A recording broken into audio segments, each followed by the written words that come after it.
성탄의 계절에 우리의 왕이 되신 예수 그리스도께서 어떻게 이 땅에 오셨는지를 한번 살펴보면서 저희가 어떤 마음으로 성탄절을 맞이할지를 생각해 보려고 합니다.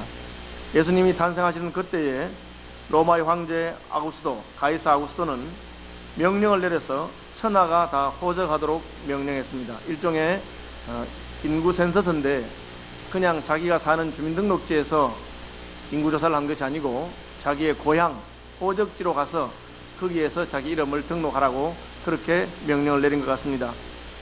황제의 명령은 로마의 모든 영지에 미쳤기 때문에 로마의 지배하에 있던 이스라엘에 있는 모든 사람들도 자기의 고향 동리, 자기의 번적지, 호적지에 가서 이름을 등록하게 된 것을 볼 수가 있습니다. 더구나 이 호적은 2절에 보면 구레뇨가 수리아 총독되었을 때에 첫 번째 한 것이라 했으니까 처음이 아니고 두 번째인 것을 알 수가 있습니다. 구레뇨는 시리아 지역을 다스린 총리로, 시리아라고 하면 이스라엘 북쪽에 있습니다. 아마 이스라엘 북쪽에 있으면서 팔레스타인 전 영지에 호적령을 내렸는지 모르겠습니다. 호적령이라는 게 내리면 하던 일을 멈추고 먼 길을 여행을 해서 가서 신고를 해야 되니까 백성들에게는 불편하기 짝이 없는 일입니다. 그렇지만 황제는 호적령을 내리라고 합니다. 왜요? 내가 다스리는 백성이 얼마나 되는지, 그들에게 세금을 얼마나 거둘 수 있는지, 그들 가운데 군인으로 차출할 수 있는 사람은 얼마나 되는지, 아마 자기의 부와 자기의 능력을 확인하고 싶어서 황제는 천하로 호적하라고 명령을 내린 것을 알게 됩니다. 그 명령을 어길 수 있습니까? 없습니다. 황제가 다스리는 땅에 사는 사람은 누구든지 황제가 호적령을 내리니까 하는 거죠. 처음도 아니고 두 번인데도 할 수 없이 해야 됩니다. 귀찮잖아요. 우리로 말하면 서울시장이 서울 시민들 인구조사한다고 집집마다 찾아오더니만 좀 있으니까 대통령이 또 인구조사한다고 또 다 한다. 귀찮잖아요. 그러나 어쩔 수 없이 해야 했습니다. 그것이 바로 왕이고 그것이 바로 황제죠. 황제는 자기 백성들을 마음대로 좌지우지하는 것입니다. 그런데 요셉도 마리아와 함께 다윗의 족속이기 때문에 다윗의 본적지인 유대 땅 베들레헴 에브라타를 향해서 올라가게 됩니다. 그런데 그의 약혼자 마리아는 이미 잉태해서 배가 부르다고 되어 있습니다. 참 불편한 것 아닙니까? 요즘같이 자동차가 있는 것도 아니고 기껏해야 나귀를 타고 갈 정도인데 배부른 여인이 출산할 딸이 다가오는데도 불구하고 호적하러 고향으로 가게 되는 것입니다. 왜 그렇습니까? 황제가 시키니까. 황제의 명령을 거역할 만한 방법이 없는 것입니다. 마리아만 그렇습니까? 마리아의 뱃속에 있는 아기 예수도 그는 하늘의 왕이신데도 불구하고 황제가 호적령을 내리니까 그 엄마 뱃속에서 엄마를 따라서 먼 길을 여행하게 되는 것을 볼 수가 있습니다. 그리고 그 여행 중에 노중에 해산할 날이 차서 아기를 낳게 됩니다. 아기를 낳으려면 좋은 병원이든지 하다못해 좋은 산파가 있는 곳에서 하다못해 그냥 그래도 자기 집 안방에서라도 낳아야 되는데 노중에서 아기를 낳으려고 하니까 할 수 없이 방을 쳤는데 여관에는 있을 곳이 없었습니다. 아마 호적령이 내렸기 때문에 다윗의 동리에 많은 사람들이 호적하러 왔습니다. 그러니까 있을 곳이 없는 것이죠. 거기서 아이를 낳을 곳이 없어서 할 수 없이 짐승들이 거주하는 외양간을 빌렸습니다. 그 외양간에 양구유에서 아기 예수를 낳게 되는 것이 오늘 본문의 내용입니다. 여기서 우리는 땅의 임금들은 자기 백성들을 자기가 원하는 대로 마음대로 부리고 자기가 원하는 대로 이동시키고 그렇게 하는 것을 볼 수가 있습니다. 그러나 너무나 놀랍게도 겉으로 드러나기는 땅의 황제가 모든 것을 자기 마음대로 움직이는 것처럼 보이지만 이 역사의 배후에는 하늘의 왕이신 하나님의 섭리적인 손길이 있는 것을 알 수가 있습니다.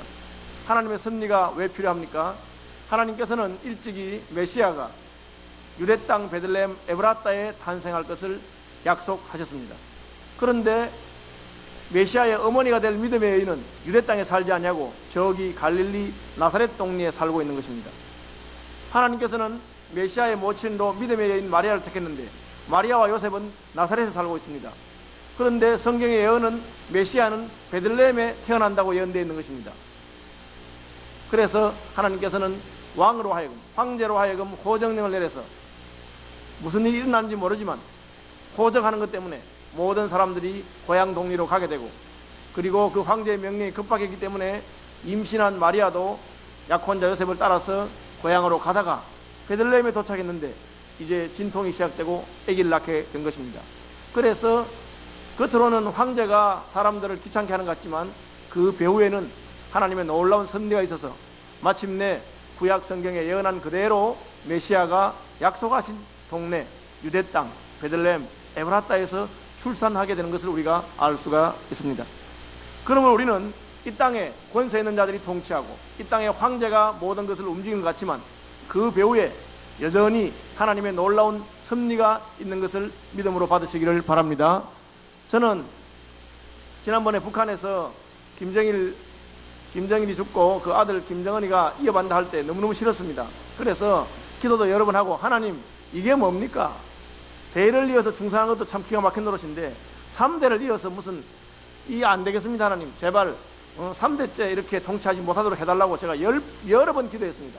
그리고 교인들한테도 기도 부탁도 하고요. 그런데 하나님이 제 기도를 안 들으시고 멀쩡하게 그냥 정은 씨가 북한에서 올라가시더라고요. 그래서 내가 그냥 마음이 좀 상해가지고, 하나님 이게 뭐예요? 왜 이러세요? 이랬는데, 그러나 제가 하나님 말씀을 믿고 보는 가운데 너무 그것 때문에 마음 상해하지 말아라. 북한을 다스리는 자가 김일성, 김정일, 김정은 대를 이어서 다스리는 것 같지만, 그러나 한 대는 이 모든 땅의 왕들을 다스리는 하나님이 계시다. 그리고 하나님의 구원 역사와 구원 섭리는 얼른 보기에는 이해 안 되고 금방은 우리 뜻대로 되지 않는 것 같지만 하나님께서는 이 구원의 큰 수레바퀴를 돌리고 계시는 것을 믿어라. 그렇게 말씀하시는 것 같았습니다. 며칠 전에 또 대통령 선거가 끝나서 너무너무 기뻐하는 분도 계실 거고 마음이 너무너무 상한 분도 계실 것입니다. 제가 여러분에게 말씀드릴 수 있는 것은 기껏해야 전 세계에서 조그마한 남한의 대통령, 그것도 5년 임기의 대통령이 세워진 것입니다. 너무 좋아하지도 마시고 또 너무 애달파하지도 마시기를 바랍니다. 왜 그렇습니까? 이 모든 것의 배후에는 우주와 천하와 만유를 다스리는 우리 하나님께서 통치하시기 때문에 그렇습니다. 때로 그 일은, 아니 이 임신한 몸으로 베들레헴까지 왜 가라고 하시는가? 분명히 하나님께서 나보고 하나님의 아들 메시아를 잉태한다고 하지 않았나? 내가 보통 몸입니까? 메시아를 잉태한 여자인데 좀 대접을 잘 받아야 되지 않겠어요? 왕궁에서 나를 불러와도 시원찮을 건데, 아니 여관에도 방이 없어서 이 외양간에서 산파도 없이 혼자서 아기를 낳는다니 참 내 팔자가 왜 이럴까? 그런 생각이 들 수 있지만 하나님께서는 그것을 통해서 구약에 약속하신 대로 하나님의 구원 역사가 이루어질 수 있도록 모든 사람들이 유대 땅 베들레헴 에브라타에서 나신 그분이야말로 우리의 예언되었던 메시아인 것을 알도록 하신 것입니다. 그래서 동방의 박사들이 와서 예루살렘에 와서 헤롯 왕에게 유대인의 왕으로 나신 분이 어디 있느냐 할 때 헤롯이 깜짝 놀라면서, 유대인의 왕이 나다니, 내가 왕인데 유대인의 왕이 나다니 어디에 나겠느냐 하고 서기관들과 학자들에게 물어보니까 서기관들이 유대 땅 베들레헴 에브라타일 것입니다. 이는 선지자로 하신 말씀에 유대 땅 베들레헴 에브라타야 너는 유대고을 중에 가장 작지 아니하도다. 이는 내게서 한 다스리는 자가 나신다고 하나님이 예언하셨기 때문에 그 예언의 말씀이 이루어지는 것입니다. 그렇게 말한 것을 알 수가 있습니다. 우리는 구약 성경에서 요셉의 사건을 보는데 요셉이 꿈을 꾸었어요. 자기가 꾸고 싶어서 꾼 꿈도 아니고 계획꿈도 아니고 요셉이 꾼 꿈은 하나님의 계시입니다. 하나님께서 요셉에게 말하기를, 내가 너를 장차 높여서 너의 부모나 너의 형들보다 더 높여서 너의 부모와 너의 형이 너에게 절하는 그런 일이 있을 것이다. 해와 달과 11별이 너에게 절하고 너희 부모와 너희 형들이 묶어놓은 그 이삭 집단이 주수단이 내게 절하는 그런 일이 있을 것이다. 꿈꾼 요셉이 그 이야기를 형에게 했다가 형들이 너무너무 기분이 나빠서, 뭐? 우리가 너한테 절한다고? 꿈 깨라 여야. 죽었다 살아나도 우리는 너한테 절할 마음이 없어. 요셉을 미워한 형들이 그 꿈 때문에 형을 미워하고 요셉을 미워하고, 그 형들이 요셉을 애굽에 팔면서, 이놈 꿈이 이루어지는가 보자. 너 우리 보고 나한테 절한다고 했지? 우리가 너를 먼 나라의 종으로 팔아버리면 어떻게 네가 다시 자유를 찾고 돌아와서 우리한테 절을 받겠냐 하고는 요셉을 팔아버린 거예요. 그러니까 형들 생각에는 이제 다시는 요셉을 만날 일도 없고 요셉에게 절할 이유도 없다고 생각했습니다. 그러나 역사는 어떻게 진행됩니까? 하나님께서 온 천하가 흉년이 들도록 만들었습니다. 온 천하가 흉년이 들었습니다. 그러니까 곡식을 구하는데 오직 애굽에만 곡식이 있어요. 그리고 이미 하나님께서는 요셉을 애굽의 총리로 만들어서 높은 자리에 올려놓았습니다. 곡식 사러 갔다가 총리 얼굴도 못 봤습니다. 그냥 고개도 못 들고 그냥 절하면서 곡식을 좀 팔아주십시오 했는데 그 절한 사람이 누굽니까? 요셉입니다. 하나님께서는 우리는 이해하지 못하지만 요셉이 애굽의 노예로 팔려갈 때는 하나님 내가 뭘 잘못했다고 이렇게 날 파십니까? 그러나 그 일을 통해서 결국은 하나님이 처음에 보여주셨던 요셉의 꿈이 성취되는 것을 볼 수가 있습니다. 그러므로 땅의 지도자들이, 땅의 왕들이, 땅의 대통령들이 자기의 원하는 대로 모든 걸 하는 것 같지만 우리는 땅의 왕이 내 마음에 좀 들지 않더라도, 혹은 내 마음에 너무 들더라도 그것 때문에 너무 슬퍼하거나 기뻐할 것이 아니라 이 모든 일의 배후에 계시는 하나님의 놀라운 섭리를 믿음으로 받으시기를 바랍니다. 예수님 어떻습니까? 예수님은 하나님 아버지의 말씀에 순종해서 사람이 되라고 하세요. 하나님 아버지께서 원하시면 제가 사람이 되겠습니다. 하나님으로서 사람 되는 게 너무너무 싫고 귀찮고 힘들고 괴로운 일이겠지만 될게요. 어떻게 될까요? 텅 하고 그냥 순식간에 사람으로 변하는 게 아니었어요. 마리아의 몸속에 세포 하나부터 시작해서 자라서, 아기로서 자라서 10달 동안 있다가 태어나라. 여러분, 예수님께서 하나님 아버지께 순종하신 것 중에 가장 놀라운 순종이 이것입니다. 하나님이 자기를 줄이고 작게 만들어서 세포 단위로 내려가신 것입니다. 그래서 그 엄마 뱃속에서 잉태되어서 그것이 10달 동안 자라게 됩니다. 아니, 예수님이 나사렛에서부터 갈릴리 나사렛에서부터 베들레헴에 가고 싶었겠습니까? 아니, 우리 엄마는 왜 자꾸 이 배도 부른데 곧 내가 나가야 되는데 이 먼 여행을 할까? 그런 애가 무슨 힘이 있습니까? 엄마가 나사렛에 있으면 자기도 나사렛에 있어야 되고, 엄마가 자기를 가지고 엘리사벳 만나러 가면 따라가야 되고, 엄마가 호적하러 베들레헴에 가니까 따라갈 수밖에 없는 것입니다. 이것이 예수님의 순종이요 예수님의 겸손입니다. 왜요? 하나님 아버지의 능하신 섭리와 하나님 아버지의 능력을 믿기 때문에 하나님께서 나를 내 마음대로 움직이지도 못하고 그냥 엄마 몸에 안에서 엄마가 가는 대로 따라가야 되면 그대로 따라가는 것입니다. 오늘날 우리 같으면 얼마나 불평하고 원망하겠습니까? 왜 이런 식으로 하십니까? 하나님, 아버지 하나님, 제가 아버지께 순종해서 사람이 되는 것만 해도 얼마나 놀라운 순종입니까? 이렇게 순종하는데, 아니, 태어날 때 좀 좋은 집에서, 근사한 병원에서, 왕궁에서 나를 태어나게 하지 않고, 아니, 기껏해서 내 몸을 누일 곳이 양들이 누워있는 외양간에, 그것도 양들이 밥 먹는 여물통입니까? 얼마든지 예수님께서는 불평하고 원망할 수 있을 것입니다. 그러나 예수님은 그렇게 하지 않으셨습니다. 예수님은 순종하시고 예수님은 겸손히 하나님께서 자기에게 주시는 그 자리와 그 처지를 받아들인 것입니다. 여기에 하나님의 놀라운 구원 계획과 섭리가 있습니다. 제가 결혼한 젊은 부부들에게 늘 충고하는 게 있는데, 야, 신혼여행 안 가면 안 되겠니? 제가 그렇게 말합니다. 그 돈만 많이 쓰고 별로 좋은 것도 없다.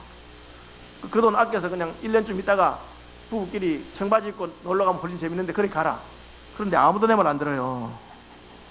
안 들어. 그래서 야, 그 결혼식 할 때 그 웨딩드레스 비싼데 꼭 그 웨딩드레스 입지 말고 한복 입고 신랑은 그냥 입던 양복 그냥 다리에 입고 그렇게 하면 안 되겠냐? 아니, 평소에 입던 차림으로 사진을 찍어야지. 생전 그렇게 입지 않은 이상한 옷 입고 그래 찍어놓고 집에는 또 걸어놓고 그건 너가 그렇게 살지도 않잖아. 그렇게 말해도 아무도 그 말 안 들어요.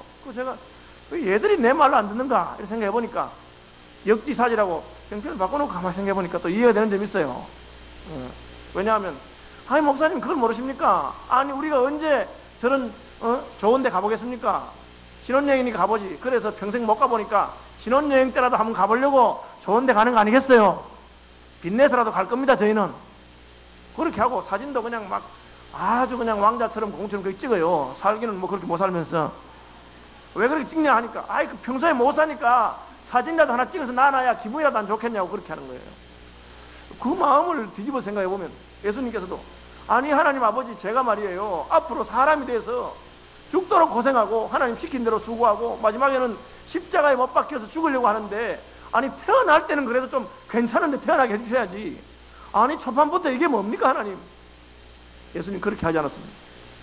예수님께서는 아무 말씀하지 않고 그냥 양들이 밥을 먹는 그 외양간에 양구위에서 태어나셨습니다. 왜 그렇게 하셨을까요? 예수님은 목자이십니다. 목자이신 예수께서 양의 자리로 내려가신 것을 상징적으로 보여주는 것입니다. 그는 왕이셨습니다. 그러나 자기 백성 가운데 가장 선한 자의 자리에 내려가신 것을 보여준 것입니다. 왜요? 그것이 바로 하늘의 왕이 자기 백성을 다스리는 방법입니다. 이방인들의 큰 자나 이방인들의 권세 잡은 자는 자기 밑에 사람들을 부린다고 말했습니다. 그러나 한데서는 그렇지 아니하니 너희 중에는 크고자 하는 자는 작은 자를 섬기는 자가 되어야 될 것이다.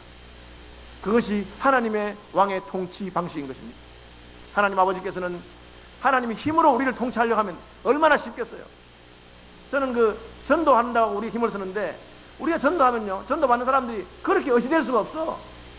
뭐 그냥 자기는 잘나고 우리는 못나서 전도하는 줄 아는가 봐. 그때마다 제가 속이 상해가지고, 하나님, 천사를 놔둬도 뭐합니까? 아니 개들은 놔둬도 뭐합니까? 동네 개들 다 불러서 하나님이 그냥 막 짖어가지고 교회로 몰아붙이면 될 건데, 아이고 그걸 꼭 내가 이렇게 해야 되는지 모르겠다고. 뭐 그죠? 하나님이 그냥 밤마다 한 대 별을 줄을 세워가지고 예수 안 믿으면 박살난다고 그렇게 다 글씨 세우고 그러면 그냥 간단한데, 아이고 우리를 보고 이렇게 하시냐고 그런 생각이 들 때가 많이 있어요. 그런데 하나님께서는 우리를 통치하는 방식이 그런 무력이나 힘이 아닙니다. 지금 당장 북한에 가보십시오. 김정은이가 만약에 자기 권세나 힘이 없으면 누가 김정은을 존경하겠습니까? 아무도 존경하지 않을 것입니다. 존경하지 않죠. 뭐 남한도 마찬가지 아니겠습니까? 하나님께서는 참으로 자기 백성들의 마음을 얻는 왕은 어떤 왕인가? 힘이나 능력이나 무력이 아니라 그 백성들의 자리에 낮아지고 그 백성들의 어려움을 돌보고 자기 백성의 고난 가운데 함께 하기 때문에, 어떻게 하나님이 사람이 되어 오실 뿐 아니라 어떻게 하나님이 사람 중에서도 지극히 낮고 천한 자리에 어디 여관에 방 하나 없어서 외양간에 구유에서 탄생하셨단 말이에요. 그것을 볼 때 우리의 마음에 말할 수 없는 감동과 말할 수 없는 순복이 일어나게 되는 것입니다. 저도 마찬가지입니다. 저도 왜 하나님의 말씀을 전가하는 목사가 되고 주님 위해 살겠다고 결심하고 눈물 흘리면서 내 인생을 주게 드리느냐? 주님이 나를 향하신 그 한없는 겸손과 인내와 사랑을 볼 때 나는 거기 굴복할 수밖에 없는 것입니다. 그러므로 하나님께서는 아기 예수에게 너 좀 서운할지 모르겠다. 너희 땅에 태어나는 것 가운데 내가 너 한번 멋있게 해줄 수 있다. 실제 하나님께서 멋있게 해줄 수 있는 것을 보여주셨어요. 그게 뭡니까? 천사들의 빵빠레와 한때의 천군과 천사들이 아기 예수께서 탄생하신 것을 알려주었습니다. 만약 헤롯 궁궐에서 왕자가 태어났다면 온 예루살렘이 떠들썩했을 것입니다.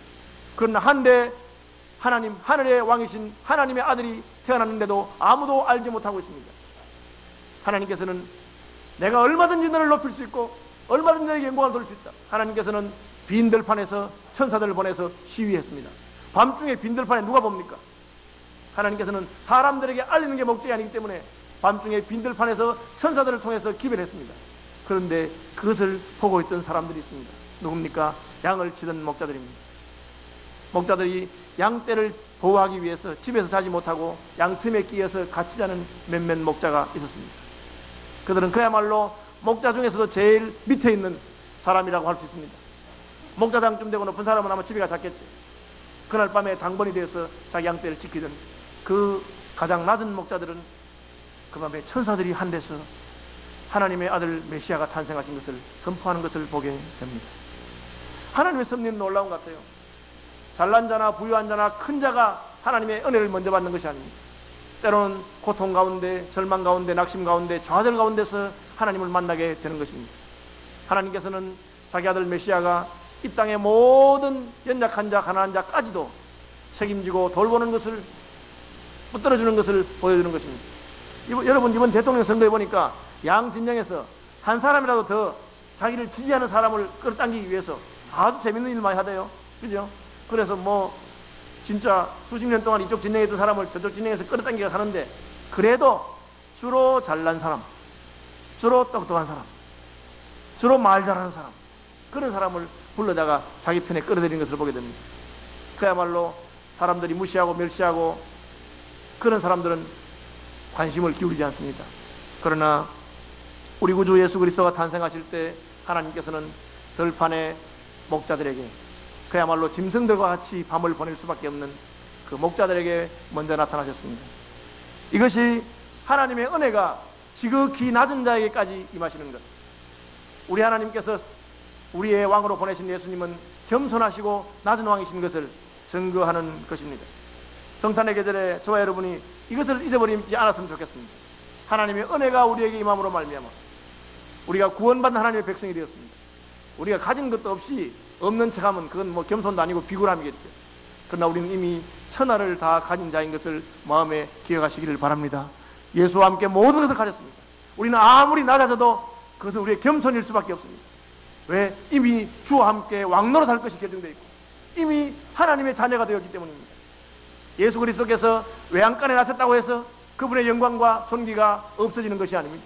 그분은 이미 하나님의 아들이십니다. 천사가 나팔을 불고 천사가 선포하는 왕이십니다. 그가 외양간에 나신 것은 아버지의 뜻에 순종하여 낮은 백성, 가난한 백성, 고통당하는 백성 가운데 소망과 구주가 되기 위한 것입니다. 저와 여러분이 이 예수님의 겸손과 온유하심과 순종을 닮아서 우리도 더 잘나기 위해서, 더 어시되기 위해서, 더 높아지기 위해서 나가는 자가 아니라 더 겸비하게 자신을 낮출 수 있는, 그리고 내가 낮아짐으로써 목자들을 만나고 내가 낮아짐으로써 고통하는 자들을 만나는 그런 하나님의 백성들이 되기를 바랍니다. 예수께서 분명히 말씀하시기를 하나님의 교회 안에서도 화려한 복장을 한 사람이나 잘난 사람이 오면 환영하고 못난 이가 오고 가난한 이가 오고 무식한 사람이면 무시하는 그런 일들이 일어날 수 있는데 교회 안에 그런 일이 있어서는 되지 않는다. 너희가 돌이켜 어린아이와 같이 되고 이 소자 중 하나를 귀하게 여기는 것이 바로 내게 하는 것이라고 하신 말씀을 기억하는 성탄절이 되기를 바랍니다. 예수님 오셨을 때 누가 예수님을 경배했습니까? 조금 전에 말씀한 것처럼 들판에서 짐승과 함께 밤을 새우던 목자들이 예수님을 경배하는 것을 볼 수가 있습니다.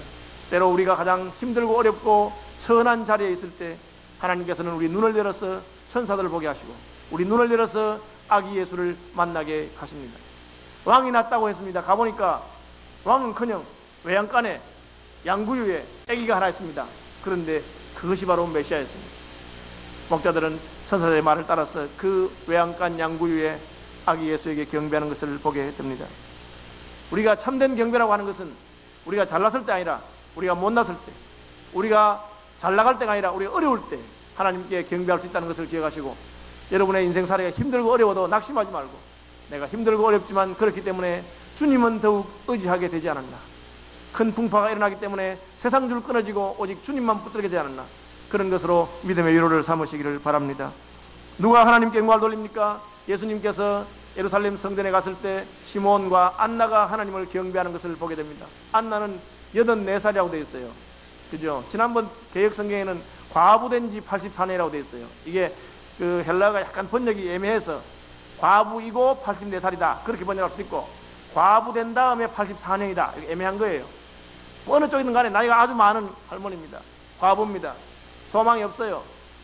하는 일이 무엇입니까? 주야로 성전에서 금식하며 기도함으로 하나님을 섬겼다.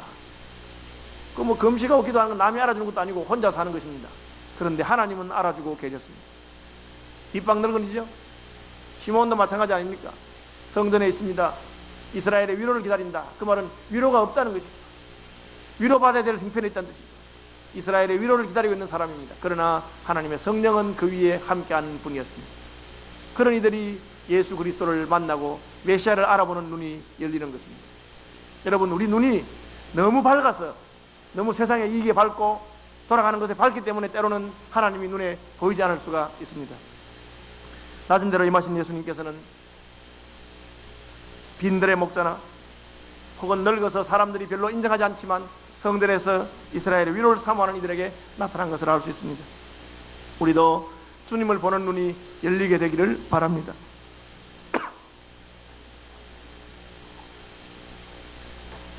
예수님의 탄생뿐 아니라 오늘 본문에 보면 예수님은 할례를 받으시고 결례를 받으셨는데 하나님의 아들이 할례와 결례를 받으실 필요가 없습니다. 그것은 죄인들에게 필요한 것이죠.